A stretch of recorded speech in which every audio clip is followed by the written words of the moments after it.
மாண்புமிகு முதலமைச்சர் அவர்கள்.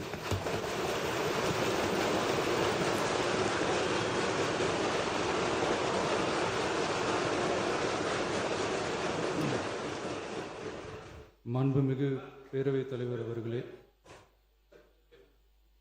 உட்காருங்க. அவங்க பேசும்போது குறுக்கிட வேணாம், உட்காருங்க. இன்னொன்று நீங்கள் இல்லை, இடையில அனுமதிக்க முடியாது. இல்லை இல்லைங்க, இல்லைங்க, உட்காருங்க. நான் எல்லா வாய்ப்பு கொடுப்பேன்.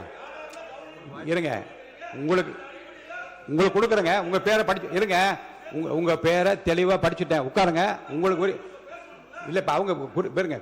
அவர் இல்லை, இருங்க, உட்காருங்க. உட்காருங்க. விதிகளின்படி தான் நடக்குது. உட்காருங்க. நான் சொல்றதை கேட்டு.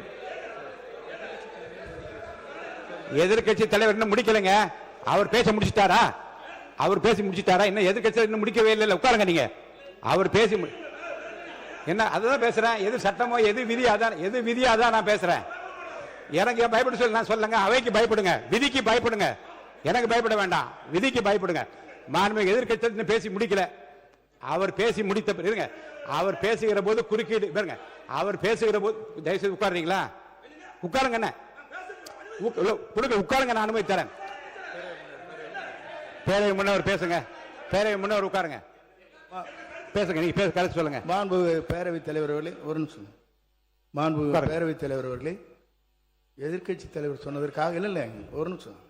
எதிர்கட்சி தலைவர் குறிப்பிட்டதற்காக அதற்கு ஒரு பதில் அளித்ததற்கு பிறகு முறைப்படி உங்களுக்கும் அந்த வழங்கப்படும். ஆகவே நீங்கள் அதுக்குள்ள அவசரப்படாதீங்க. அதுதான் சொல்றேன், நான் அதுதானே சொல்றேன். மாண்புமிகு முதலமைச்சர் அவர்கள்.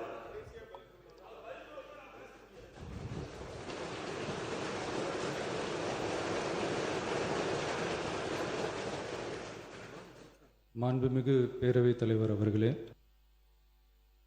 காவிரி விவகாரத்தில் எதிர்கட்சி சில விவரங்களை கேட்டிருக்கிறாங்க. காவிரி நமக்கு உயிர் ஆதாரம், நம்மளோட உணர்வு ரீதியான ஒன்று. அதனால் அதை வச்சு அரசியல் பண்ணுற எண்ணம் துளி கூட நம்ம அரசுக்கு இல்லை.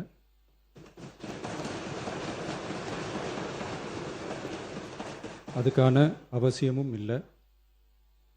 மேகதாது விவகாரத்தில் நாம் எல்லாரும் சேர்ந்து தான் தீர்மானம் போட்டோம். அதை நேர்முக கடிதமாக மாண்புமிகு பிரதமர் அவர்களுக்கும் அனுப்பி வச்சிருக்கிறோம். அதோடு நாம் அப்படியே இருந்துடல. ராஜ்யசபாவில் ஒன்றிய ஜல் சக்தி துறை இணை அமைச்சர் மேகதாது அணை பற்றி முழு விவரங்களை குறிப்பிடலைன்னு தெரிஞ்சதும் காவிரி நடுவர் மன்றத்தின் இறுதி தீர்ப்பு மற்றும் மாண்புமிகு சுப்ரீம் கோர்ட் தீர்ப்பு சம்பந்தமான விதிகள் மற்றும் பத்திகளை கோட் பண்ணி மேகதாது திட்டத்துக்கு எந்த விதமான சட்டபூர்வமான அனுமதியோ நிர்வாக அனுமதியோ வழங்கக்கூடாதுன்னு மாண்புமிகு பிரதமர் அவர்களுக்கு அடுத்த நாளே நேர்முக கடிதம் எழுதினோம். காவிரி நதிநீர் பங்கீட்லேயும் சரி, மேகதாது அணை கட்டுற முயற்சிகளை தடுக்கிறதுலையும் சரி, தமிழ்நாட்டோட உரிமையை நம்ம அரசு கொஞ்சம் கூட விட்டு தரவே தராது. அதுதான் நம்மளோட நிலைப்பாடும். அதே நேரத்தில் கர்நாடகாவில் சில அணைகள் கட்ட ஆரம்பித்ததை பற்றியும் இதே அவையில் 1969 ஒரு விவாதம் நடந்திருக்கு. அப்போது நீர்வளத்துறை அமைச்சராக இருந்தது யார்? அப்போ அணை கட்ட விட்டது ஏன்னு கேட்டு அந்த மாதிரி சீப் பாலிட்டிக்ஸ்லாம் நான் பண்ண விரும்பலை.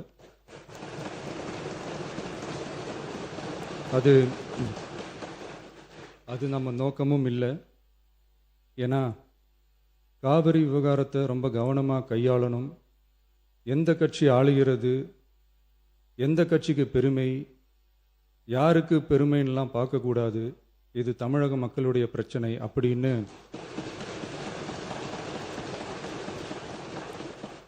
அப்போ இருந்த எதிர்கட்சி தலைவர் திரு கருத்திருமன் அவர்கள் சொன்னதை இந்த சபையில் சொல்ல விரும்புகிறேன். காவிரி பிரச்சனையில் சம்பந்தப்பட்ட 2 மாநிலங்களும் ஒன்றிய அரசும் உட்கார்ந்து முடிவெடுக்கணும்னு 1969 இந்த சபையில் பேசியிருக்கிறாங்க. அதுக்கப்புறம் நிலைமை வேறு மாதிரியெல்லாம் போயிடுச்சுன்னும் நம்ம எல்லாருக்குமே தெரிஞ்சது தான். சட்டப்படி இந்த பிரச்சனையை அணுகிறதுல நாம் உறுதியாக இருக்கிறோம், அதில் மாற்றமே இல்லை. இருந்தாலும் ஒரு அட்டெம்ப்ட் எடுத்து பார்க்கலாம்னு தோணுனது தான் அந்த பெங்களூர் விசிட். அப்படி ஒரு விசிட் பற்றி ஃபஸ்ட்டு யோசித்து கேட்டதும் நான் தான். நாம் பெங்களூர் போக நினச்சதை பற்றி பல ஒப்பீனியன்ஸ் வந்துச்சு. நாம் போக நினச்சதுக்கு காரணம், ஒருவேளை இந்த பிரச்சனை தீர்க்கறதுக்கான ஒரு பாசிட்டிவ் சைன் கிடைச்சா நல்லா இருக்குமேன்னு ஒரு எண்ணத்தில் தான். இன்றைய காலத்தில் பகை நாடுகளை பேசி தீர்க்க பார்க்குறாங்க, பக்கத்து மாநிலத்தோட பேசி பார்த்தா என்னன்னு நினச்சேன்.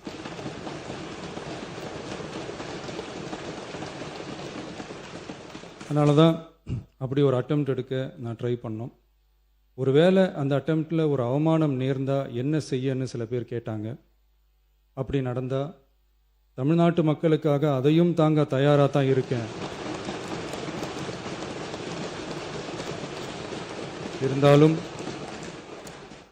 இருந்தாலும் நம்ம மேலே அன்பு காட்டின அத்தனை பேருக்கும் என்னோட நன்றிகள். இந்த காவிரி விவகாரம் பற்றி மாண்புமிகு நீர்வளத்துறை அமைச்சர் அவர்கள் உரிய விளக்கம் அளிப்பார். அதே மாதிரி காவிரி பிரச்சனையால் பாதிக்கப்பட்ட விவசாயிகளுக்கான அந்த இன்சூரன்ஸ் ப்ரீமியம் அரசே கட்டுறதை பற்றி கேட்டிருந்தாங்க. அதுக்கான விரிவான பதிலை மாண்புமிகு விவசாய அமைச்சர் அவர்கள் தருவார். அப்புறம் இந்த குறுவை சாகுபடிக்கு அந்த நிவாரண தொகுப்பு பற்றி எதிர்க்கட்சியிலேருந்து கேட்டிருந்தாங்க. அந்த குறுவை சாகுபடிக்கு அந்த நிவாரணம் ஏற்கனவே கொடுத்தாச்சு, வழங்கியாச்சு. இது அரசியலே நாங்கள் தான் அப்படின்னு சொல்லிக்கிறவங்களுக்கு இது எப்படி தெரியாமல் போச்சுன்னு எனக்கு தெரியல.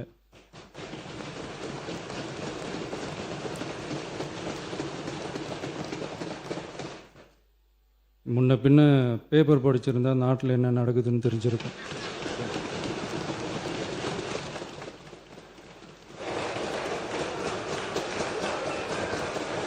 மாண்புமிகு